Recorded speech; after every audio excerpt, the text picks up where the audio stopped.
Imagine that you're trying to assemble something or solder something, a little electronics project, or even a small mechanical project, and you've run out of hands. You're holding your soldering iron with one hand and your solder with the other, and now you want to hold the board and you want to hold the thing you're soldering in, and it just becomes a big old mess. A helping hand device is basically a set of clamps, adjustable clamps, that can grab onto things for you. The simplest ones will just grab the board, but the better ones, like the one I got, is actually even more useful than that. Now, this is not a review and this is not an endorsement. This is more of an overview, because people like me, again, I make videos for people like me, don't necessarily realize that products like this exist. When you're not rich, but you're also not poor, you have this odd middle ground where you're ready to buy a product to make your life easier, but your default state is not to realize it exists. When I was first doing some of these breakout boards that I will show in a future video, and I was having trouble trying to solder all the parts and hold them together, I didn't even consider the idea that there was a tool out there that would just help me grab onto things. For me, it was like, oh, turn over the breadboard and put this under it and clamp it over. My first thought is not, what can I buy to make this easier? It's, what do I have to make this easier? So I'm hoping to save some people some trouble and say, yo, this exists. Also, it's a good chance to try out my new camera setup, which I'm sure is far too bright, because I also got new lights. I'm going to have to adjust that, and the focus is probably a little weird, so please bear with me as I try to make everything look a little better. For the moment, let's just look at the helping hands. So this is a product called Quad Hands. But wait, you say, Quad Hands, that implies 4. So why are there 5? Because they sell a slightly more expensive version that just comes with an extra one. I figured it was worth the slight expense, because I certainly didn't need a whole new extra set. And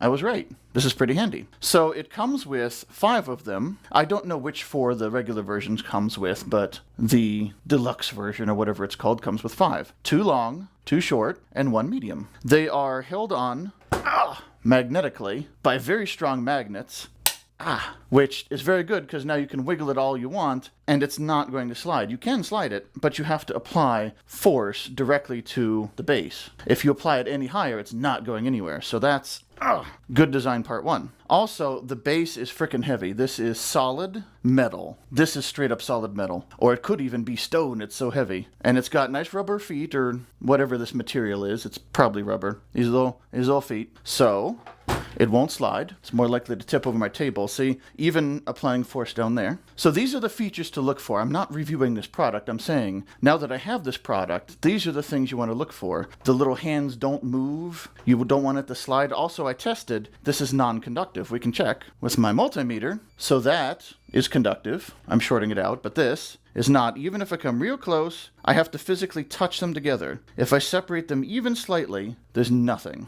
You can measure the resistance directly, and if I pull them apart at all, I'm getting over 2 mega ohms with them like 1/10 of a millimeter apart. So clearly, this is a nice insulating paint. Now, I would not recommend soldering on here because you want to keep it nice and clean. But I guess you certainly could. And if you want to set down your thing to test it for a second, that'll work fine. Now, basically how it works is, let's say you have your 2 small ones, and you put them on the side. Now, I have a lot of trouble lifting it. That's just because I'm trying to preserve the paint. Now, I'm sliding it, and it's not scraping. There's like teeny, tiny, barely noticeable scrapes. So if you did this all day, every day, you'd probably eventually wear the paint off. But there are little feeties. That's another thing. You know, there's a little feetie on here.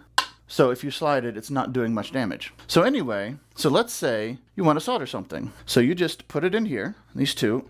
Let's spread them diagonally. And you can hold your board nice and easy, right between them. You can even spread it out a little more if you want. And of course, that requires a magnet to hold. You could even just have one of them hold it, but 2, of course, is more secure. Or you could have it the other way. Instead of that, you could have it like this if you're soldering on one side. And of course, you will probably be soldering something bigger than this. This is just a small example, but you can have it hold on one side like this. Now, the little things turn, and it's very clever. So the little alligator clip here, it's a little alligator clip. It's got nice little rubber tips on here. I'm sure you could remove if you wanted. But this turns, But the thing is, it just unscrews. It's just on a screw pole, right? But there is another little thing here that turns, and if you unscrew that, right, if you hold this and unscrew it, then it applies friction and it doesn't want to turn. So you can almost screw it into that. So you can kind of unscrew that and turn it, screw that back up. It helps if you're not touching it. So it is a little awkward to get used to, but it's a neat feature.